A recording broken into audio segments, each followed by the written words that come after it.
The message arrived on a quiet Tuesday morning, broadcast into every major communication network on the planet at the same time.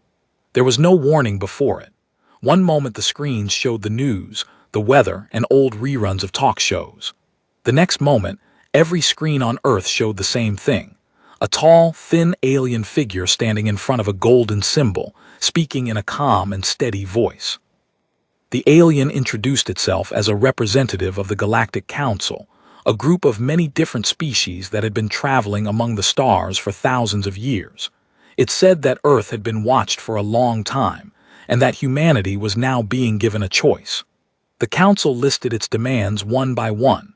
Earth had to give up its weapons. Earth had to hand over control of its solar system's resources to Council officers. Earth had to accept what the alien called guided integration, which really meant accepting Council rules and Council leaders. If Earth refused, the planet would be cut off from all future contact and placed under heavy sanctions. 30 days were given to decide. Across the planet, people stopped what they were doing and stared at their screens. In offices, kitchens, schools, and military bases, the same image played again and again. Within an hour, the leaders of every major nation were called into emergency meetings. Phones rang nonstop. News channels argued over whether this was real or some kind of trick, but by the end of the day, satellite data confirmed it. Something large, far larger than anything built by human hands, was sitting quietly at the edge of the solar system. It was real. In an underground bunker beneath Geneva, leaders from more than 30 countries gathered around a long table. For the first time in human history, nations that had argued for centuries sat together to decide one thing: how to answer the Galactic Council. Many expected panic. Some military officers expected calls for surrender. Instead, something strange happened. The mood in the room was calm. A few people were even smiling. An old general from Russia leaned back in his chair and said quietly, "They think this is our first ultimatum."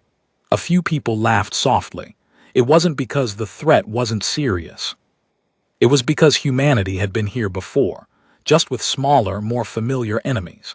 Threats, deadlines, demands backed by force.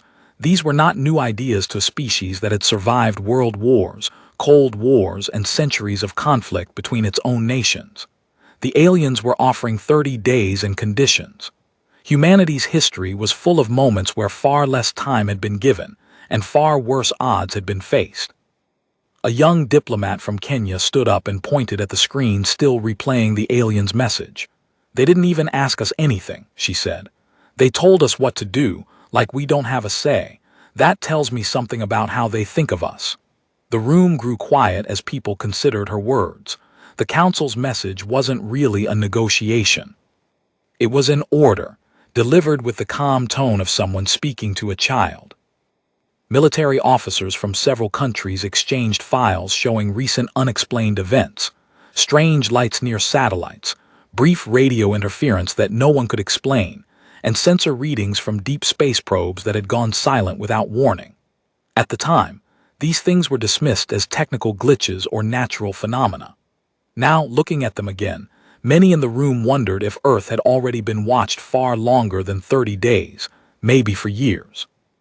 A scientist from Japan spoke next. She explained that based on the size and shape of the object near the solar system's edge, and the technology needed to broadcast a message instantly to every screen on Earth, the Council was clearly far more advanced than humanity. There would be no way to fight them directly with current weapons. But she also pointed out something important. The Council's message focused only on Earth's weapons and resources. It said nothing about Earth's industries, its information networks, its scientists, or its ability to adapt quickly. It was a list written by someone who saw humanity only as a problem to control, not as a species worth understanding. For hours, the leaders debated. Some wanted to send an immediate request for more time. Others wanted to show strength by activating every military system at once, even knowing it would do little against such advanced technology. A few worried that any reply at all might provoke faster punishment. But slowly, a different idea began to form. championed first by a small group of diplomats and writers brought in for their skill with words rather than weapons. Instead of fear, instead of begging, instead of threats that humanity couldn't back up, why not respond the way humans often responded to demands they had no intention of following with politeness? A reply that sounded calm, friendly, even grateful, but firmly said no to every single point. Not a surrender, not a declaration of war. Something in between, something that would confuse an enemy used to fear or anger. The idea spread through the room slowly, then quickly. A general who had spent decades studying old diplomatic letters smiled and said it reminded him of letters written between rival kings centuries ago, full of polite words hiding sharp warnings underneath. A famous Earth saying was mentioned: "Kill them with kindness." Several leaders laughed, but the laughter had an edge of seriousness to it. If the council expected fear, giving them confusion instead might buy valuable time. By midnight, a small team of writers, historians, and diplomats had been chosen to draft Earth's first official reply to an alien civilization. They worked through the night, rewriting line after line, trying to find the right tone. It needed to sound sincere. It needed to sound calm. And underneath all of that, it needed to carry a quiet warning that Earth was not as helpless as the Council believed. Outside the bunker, the rest of the world waited anxiously for news. Many believed their leaders would simply agree to whatever was demanded, just to avoid disaster. Few imagined that, behind closed doors, the people in charge were carefully writing something far stranger than a surrender. They were writing a thank you note. As dawn approached, the draft was finally finished. It was short, polite, and oddly warm in tone, almost like a letter thanking a stranger for advice no one had asked for. Some who read it worried it sounded too soft, too weak. Others worried it sounded too bold, hiding too much beneath its kind words. But everyone agreed on one thing. It was unlike anything the Galactic Council had likely ever received before. As the leaders prepared to send their reply into space, none of them knew exactly how the Council would react. They only knew that humanity's answer would not be silence, and it would not be surrender. It would be something far more unexpected, something the Council, for all its power and history, had clearly never seen coming. The message left Earth at dawn, sent through every transmitter humanity could point toward the strange object sitting at the edge of the solar system. It traveled silently through space, carrying words that no one on the sending end was fully sure would land the right way. Back in the bunker beneath Geneva, the leaders who had stayed up all night now sat in tired silence, watching a screen that showed nothing but a blinking signal marker. There was nothing left to do but wait. Far away, aboard the massive council ship hovering quietly near Earth's solar system, the reply was received by a team of analysts whose job was simply to process responses from lesser species. Most replies they had seen from new worlds followed familiar patterns, pleading for mercy, demanding more time, or occasionally threatening resistance that the Council knew would fail before it even began. The analysts expected one of these three. What they got was none of them. The message that appeared on their screens began with a warm greeting. It thanked the Council for taking the time to study Earth so carefully. It complimented the clear and organized way the demands had been presented. Then, point by point, it politely declined every single one. Weapons would not be surrendered, the note explained, because Earth still found use for them in matters the Council had clearly not considered. Control of the solar system's resources would also not be handed over, since humanity still had ongoing plans for them. As for guided integration, the note explained, with what almost felt like gentle humor, that humanity appreciated the offer but preferred to continue making its own mistakes for now. The first analyst to read it called it a translation error. The system was checked twice. The second analyst suggested it might be sarcasm, a joke meant to insult the Council. A senior officer was called in immediately. He read the message carefully, his expression unreadable, and ordered a full review of every word. It was during this review that things became stranger. Buried in small notes at the bottom of the message, almost like footnotes in an old letter, were several offhand comments. One thanked the Council for the chance to study its scout ships, calling the experience educational. Another casually mentioned that several patrol drones near the edge of the solar system had stopped transmitting recently, and politely apologized if this caused any confusion. A third simply noted that Earth scientists had learned a great deal from analyzing debris found drifting near one of the outer planets. None of these comments made direct threats. None of them admitted to anything Earth could later be blamed for, but together, they painted a picture that deeply unsettled anyone reading closely.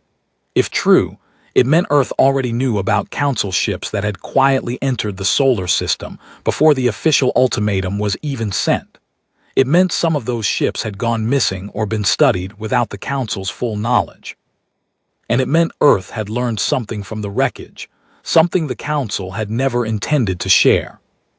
A senior counselor known simply as Elder Vren, a veteran of many first encounters between his own ancient species and younger worlds, was brought the message personally. He read it twice in complete silence.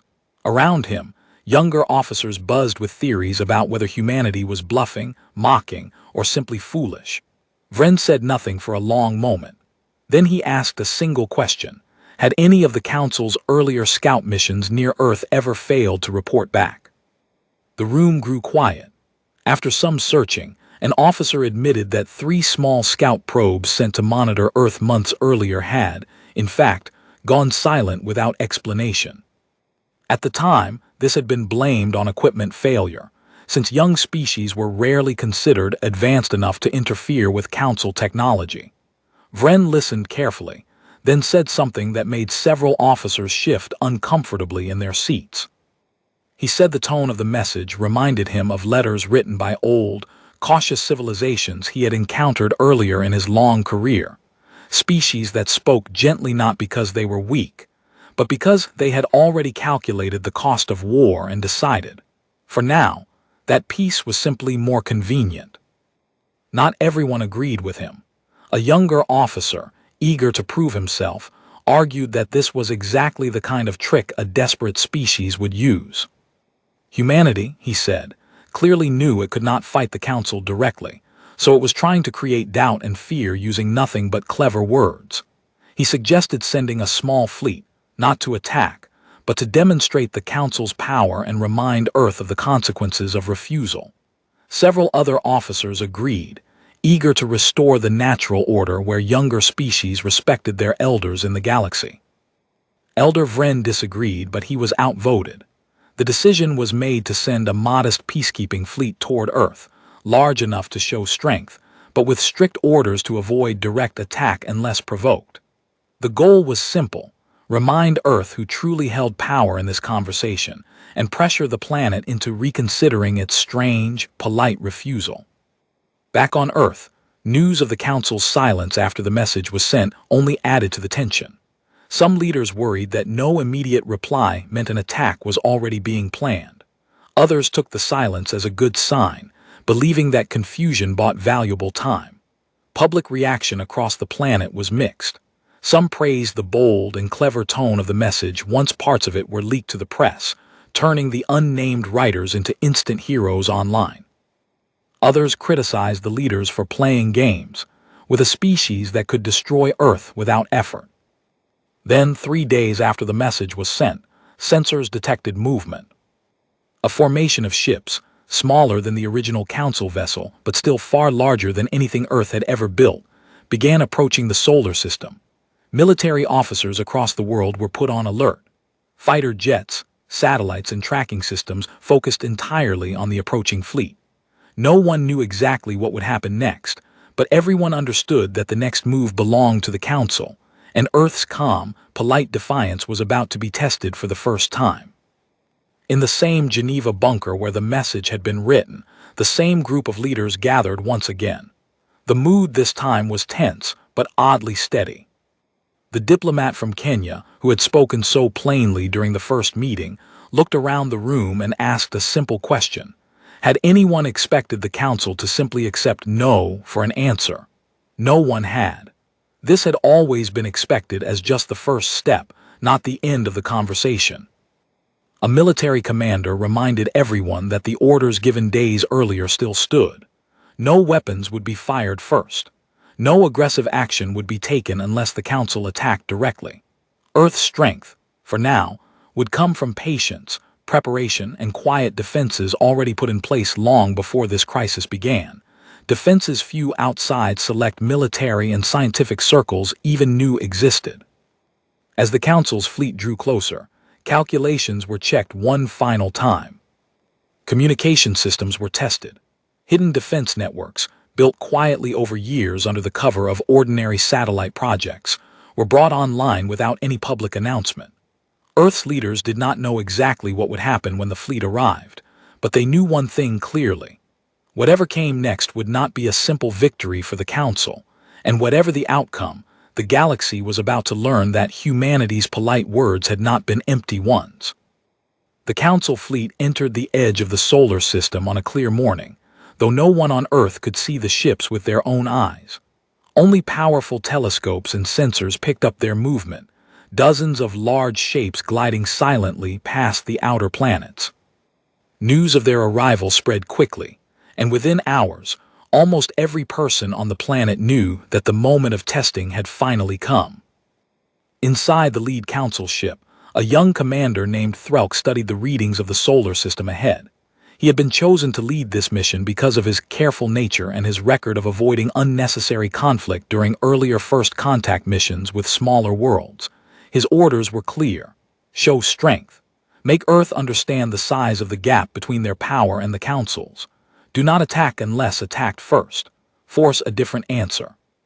Threlk expected this to be simple. In his experience, even species that resisted at first usually surrendered quickly once they saw real military power approaching their home. He had seen it happen many times before, sometimes within hours of a fleet's arrival.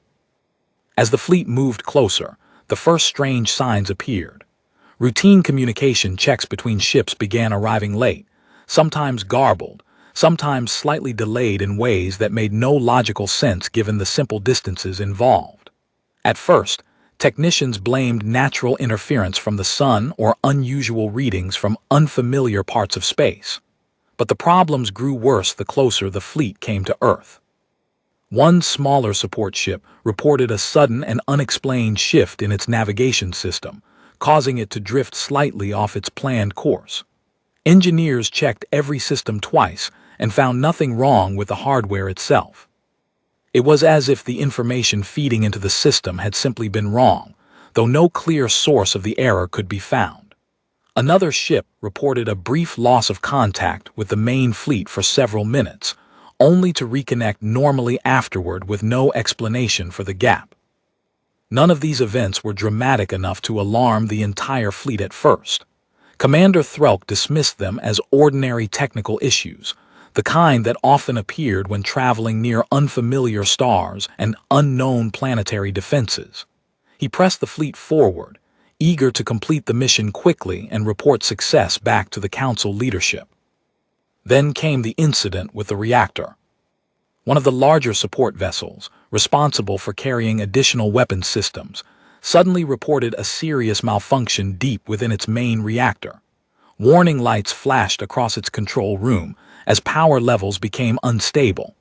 The crew worked quickly to stabilize the situation, eventually managing to shut the reactor down safely before any real damage occurred.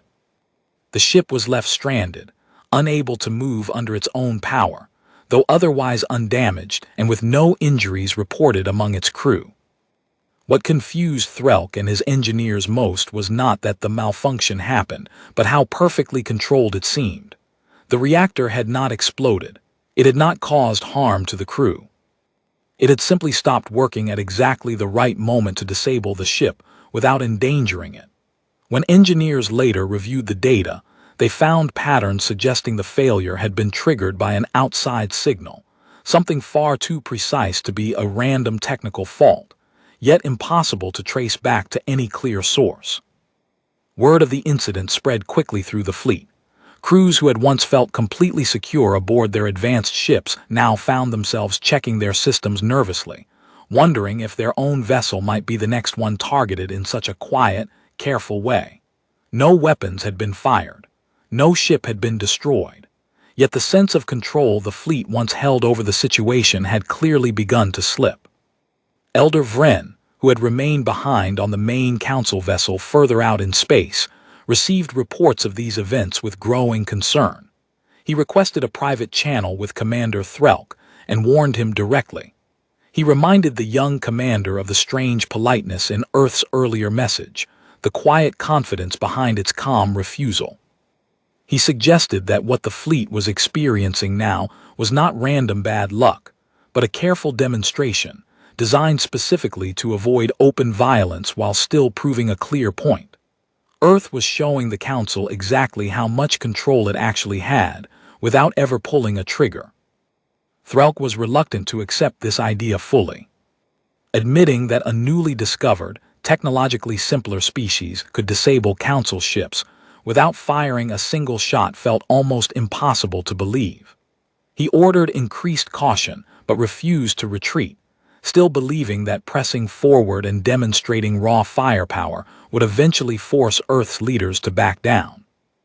On Earth, far below the unfolding events in space, military leaders monitored the situation closely from secret command centers. Reports of the disabled Council ship reached them quickly through quiet defense networks built over years under ordinary-sounding government projects. There was no celebration in the command rooms, no cheering or excitement. Instead, there was careful, focused attention, as engineers and officers worked to ensure everything continued exactly as planned, with no unnecessary escalation. A senior officer overseeing the operation reminded their team of the central goal. The objective was never to destroy the Council fleet or start open war. It was to demonstrate clearly but quietly that Earth was not an easy target, while still leaving every door open for peaceful conversation. Disabling a single ship without harming its crew was meant to send exactly that message: capability without cruelty, strength without unnecessary violence. Meanwhile, public reaction across Earth grew louder, as parts of the story leaked through unofficial channels and rumors. Many doubted the claims at first, assuming they were exaggerated stories meant to calm public fear. Governments neither confirmed nor denied the details fully, choosing instead to keep official statements vague while quietly allowing rumors to spread. The mixture of mystery and quiet confidence began shifting public mood from fear toward cautious pride. Back near the edge of the solar system, Commander Threlk faced a difficult decision. His superiors expected results, yet pressing further risked more unexplained failures within his own fleet. Pulling back too soon might be seen as weakness, exactly the kind of outcome the Council could not afford after issuing such a confident ultimatum. He requested updated instructions from Council leadership, uncertain for the first time in his career exactly what action would lead to success. Elder Vren, watching from a distance, understood something that many of his fellow officers still refused to accept. Earth had not won this confrontation through overwhelming force. It had won, so far, through patience, precision, and careful restraint, exactly the qualities the Council itself valued in older, wiser civilizations. The galaxy had arrived expecting to meet a frightened, primitive species ready to surrender. Instead, it found something far more difficult to predict: a young species clearly capable of calculating risks carefully and acting with quiet confidence rather than panic. As reports of the standoff reached Council leadership far beyond the solar system, a deeper, more serious debate began to form, one that would soon force the entire Council to reconsider not just its demands, but its understanding of Earth itself. News of the disabled ship spread far beyond Commander Threlk's fleet. Within hours, word reached the Galactic Council's main governing chamber, located on a massive space station that had served as the seat of power for thousands of years. For the first time since the ultimatum had been issued, the calm certainty that had filled the chamber began to crack. The Council was made up of representatives from many different species, each with their own history, their own customs, and their own opinions about younger worlds. Some had joined the Council centuries ago, after long and difficult periods of conflict before finally accepting peace. Others had been welcomed more gently, guided carefully into galactic society without much resistance. Earth's situation, however, was unlike anything most of them had dealt with directly. A formal session was called to discuss what was now being referred to simply as the Earth situation. Representatives filled the chamber, some calm, some visibly frustrated. The first to speak was a senior counselor from a species known for its military history, who argued strongly that the council could not allow a single disabled ship to shake its authority. He insisted that stronger action was needed immediately, perhaps a larger fleet, perhaps a clear show of overwhelming force to remind Earth, and indeed every species watching closely, that the council's words still carried weight. Other counselors disagreed. A representative from a quieter, more cautious species pointed out that no council lives had been lost. No real act of war had occurred. Disabling a ship without harming its crew, she argued, was not the action of a desperate or panicked species. It was closer to a calculated warning, carefully measured to avoid permanent damage to the relationship between both sides. Elder Vren, finally given the chance to speak directly to the full council rather than just his fleet commander, stood slowly and addressed the chamber. He reminded everyone present of the original message Earth had sent, the strange combination of politeness and quiet confidence running through every line. He explained that in his long career, he had encountered only a handful of species that spoke this way during moments of crisis, and almost all of them had turned out to be far more capable than they first appeared. He suggested something many in the room did not want to hear. Perhaps Earth was not refusing the Council's demands out of foolish pride or desperation. Perhaps Earth had simply calculated, carefully and clearly, that accepting the Council's terms would cost more than risking its current quiet defiance. If that was true, the situation could not be solved through threats and shows of force alone. It would require real understanding, real negotiation, treating Earth not as a problem to be controlled, but as an equal party with its own reasoning. This idea sparked heated debate. Several counselors found it almost insulting to suggest that a species so new to galactic contact could be considered an equal to civilizations that had existed for thousands of years. Others, especially those who had read detailed reports about the disabled ship and the strange technical failures throughout the fleet, found themselves reluctantly agreeing with Vren's caution. While the council argued, additional information arrived from deep space monitoring stations near Earth. Analysts had finally finished studying the wreckage Earth's message had mentioned earlier, fragments of an old council probe that had vanished months before the ultimatum was even issued. Careful examination showed clear signs that the probe had been deliberately disabled and partially taken apart, not destroyed carelessly, but studied with surprising precision. Internal components showed signs of careful handling, almost respectful in nature, as if whoever examined it had been more interested in understanding the technology than destroying it out of fear or anger. This discovery shifted the tone of the debate further. If true, it meant Earth had been quietly studying Council technology for some time before any official contact had even occurred, learning from it patiently rather than reacting with panic once finally noticed. It suggested a level of preparation and calm thinking that unsettled even the counselors who had pushed hardest for stronger military action. Commander Threlk, still waiting near Earth's solar system with his fleet, eventually received updated orders. Rather than escalating further, he was instructed to hold his position and avoid any further provocation while the council debated next steps. The order frustrated some of his crew, who felt humiliated by the earlier reactor failure and eager to prove the fleet's strength. Others, especially after witnessing the strange precision of the failures firsthand, felt quiet relief at the chance to avoid further unexplained incidents. Back on Earth, leaders watched closely as council ships remained still near the edge of the solar system, no longer advancing, no longer retreating.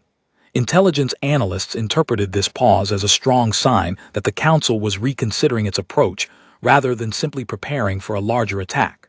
Still, no one allowed themselves to relax completely. Quiet defense preparations continued exactly as before, with engineers and scientists carefully monitoring for any sign of renewed aggression. During this tense pause, a new development emerged from an unexpected source. A retired council diplomat, long out of active service, but respected for her wisdom, requested permission to speak directly with Earth's leaders, separate from the official military and political channels. After careful internal discussion, the council agreed to allow limited contact, partly out of curiosity, partly out of growing uncertainty about how else to move forward without triggering further unexpected consequences. The diplomat, whose name was Salen, transmitted a short, simple message to Earth, deliberately different in tone from the original ultimatum. She did not repeat threats or demands. Instead, she expressed genuine curiosity about Earth's reasoning, asking calmly why humanity had chosen such an unusual way to respond to the Council's original message.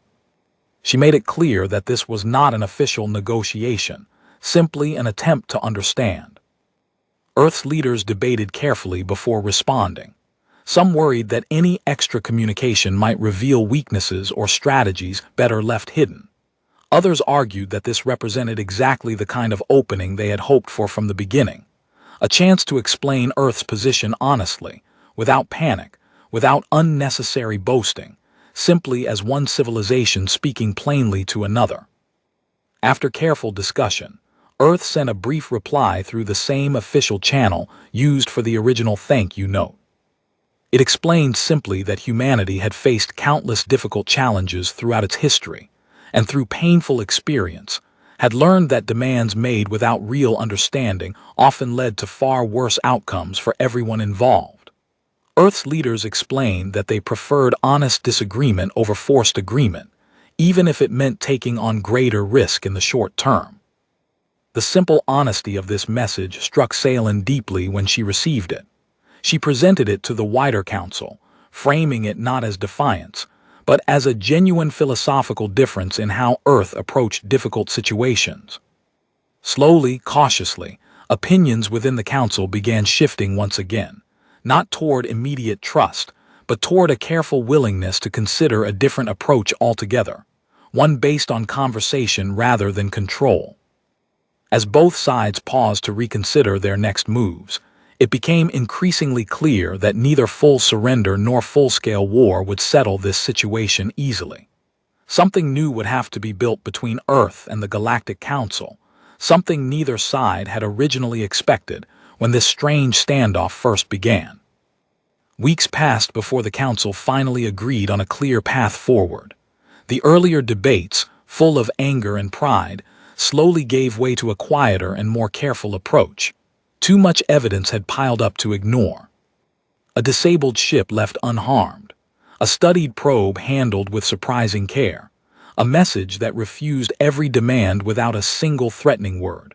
Whatever Earth was, it was not the helpless, frightened species the Council had first expected to deal with. Elder Vren was given the task of leading a small diplomatic team toward Earth, this time without warships, without demands, and without a countdown. Commander Threlk's fleet was ordered to withdraw slightly, no longer positioned as a show of force, but simply remaining nearby as a quiet, neutral presence.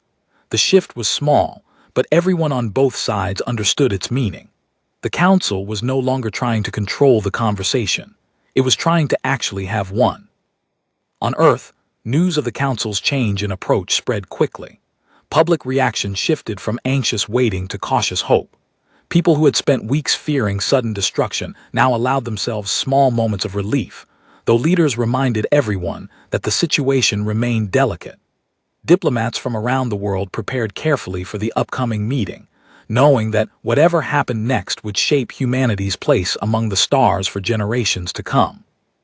The meeting took place aboard a neutral platform built quickly in orbit above Earth, designed jointly by human engineers, and a small council team sent ahead to assist. It was a strange, symbolic space, blending simple human design with smoother, more advanced council technology, neither side fully in control of the environment, exactly as intended. Elder Vren arrived personally, choosing to lead the discussion himself rather than send a lower-ranking official. Facing him sat a small group of Earth's most trusted diplomats, including the same young woman from Kenya who had spoken so plainly during the very first emergency meeting weeks earlier. Her calm honesty back then had helped shape Earth's entire approach, and her presence now felt fitting as both sides prepared to speak as equals for the first time. Vren opened the conversation simply, without grand speeches or formal demands. He admitted, openly and without excuses, that the Council had misjudged Earth from the very beginning, assuming too quickly that a new species must automatically be weaker, less experienced, and less capable of careful thought simply because it was unfamiliar with life beyond its own planet. He explained that this mistake was not new among older civilizations, but it was one the Council needed to address honestly if any real trust was going to be built. Earth's diplomats listened carefully before responding. They acknowledged Earth's own mistakes as well, including the quiet decision to study Council technology without official permission before contact had even occurred. They explained, honestly, that years of internal human conflict had taught hard lessons about the dangers of assuming too much about unfamiliar groups, whether nations, cultures, or now, entirely different species. Rather than reacting purely out of fear, Earth had chosen careful preparation, even if that meant operating quietly outside normal diplomatic boundaries before any formal relationship existed. The conversation continued for hours, covering far more than just the original ultimatum. Topics ranged from history and conflict to science, culture, and the simple curiosity both sides shared about each other's worlds. Slowly, formal negotiation gave way to something closer to honest conversation between representatives, genuinely trying to understand one another, rather than simply trying to win an argument. By the end of the meeting, no harsh demands remained on the table. Instead, both sides agreed to a new, much simpler framework. Earth would not be forced to disarm or surrender control of its resources. In exchange, Earth agreed to open limited, carefully chosen channels of communication and cooperation with the Council, allowing both sides to learn from each other gradually, without forced integration or sudden, overwhelming change to either civilization's way of life. It was not a perfect agreement. Some on both sides remained uneasy, unsure whether deeper trust could ever fully develop between such different worlds. Yet it represented something far more valuable than either total victory or total surrender, a starting point built on honesty rather than fear. News of the agreement spread quickly across both Earth and the wider Council territories. On Earth, celebrations were modest but heartfelt, marked more by quiet relief than wild celebration. People understood that the larger journey, learning to live alongside an entire galaxy of unfamiliar civilizations, had only just begun. Across Council space, reactions were more mixed, with some species genuinely curious about Earth's unusual path to recognition, while others remained skeptical, watching carefully to see whether humanity's calm confidence would hold steady over time. Commander Threlk, reflecting later on the events that had unfolded, admitted privately to Elder Vren that he had learned an important lesson from the experience. Strength, he realized, was not always measured by the size of one's fleet or the power of one's weapons. Sometimes it was measured by patience, careful thought, and the willingness to respond to pressure without losing control of one's own decisions. Elder Vren simply nodded, having understood this lesson long before the young commander arrived at it himself. He had seen many young species rise and fall throughout his long career, some destroyed by their own fear, others by their own pride. Earth, he believed, had avoided both traps, not through overwhelming power, but through quiet confidence built on hard-earned experience. Far below, on the planet that had so unexpectedly captured the attention of an entire galaxy, life slowly returned to a new kind of normal. Schools resumed lessons that now included basic information about the wider galaxy. Scientists eagerly began preparing for future, carefully managed exchanges of knowledge with Council representatives. Military leaders continued their quiet work, aware that peace, while welcome, required constant attention rather than blind trust. The story of Earth's first contact with the Galactic Council eventually became a well-known piece of history, taught and retold for generations. It was remembered not simply as a tale of humanity facing down a powerful enemy, but as a reminder of something deeper, that real strength often comes not from anger or fear, but from patience, honesty, and the quiet confidence of a species that has already faced its own darkest moments and found a way through them together. And so, what began as a simple thank you note, written quietly through a long and uncertain night, marked not the end of humanity's troubles, but the beginning of an entirely new chapter, one written carefully, deliberately, and on humanity's own terms.